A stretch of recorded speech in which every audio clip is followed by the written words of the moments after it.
الحمد لله وكفى وسلام على عباده الذين اصطفى أما بعد أعوذ بالله من الشيطان الرجيم بسم الله الرحمن الرحيم وننزل من القرآن ما هو شفاء ورحمة للمؤمنين صدق الله وصدق رسوله النبي الكريم اللهم صل على سيدنا ومولانا محمد وعلى آل سيدنا ومولانا محمد وبارك وسلم اللهم صل على سيدنا ومولانا محمد وعلى آل سيدنا ومولانا محمد وبارك وسلم اللهم صل على سيدنا ومولانا محمد وعلى آل سيدنا ومولانا محمد وبارك وسلم.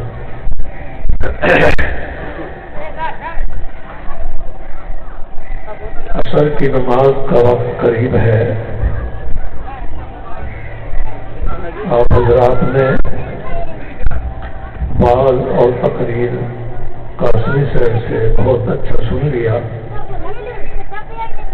آپ حضرات نے ادارے کی خدمت بھی کی.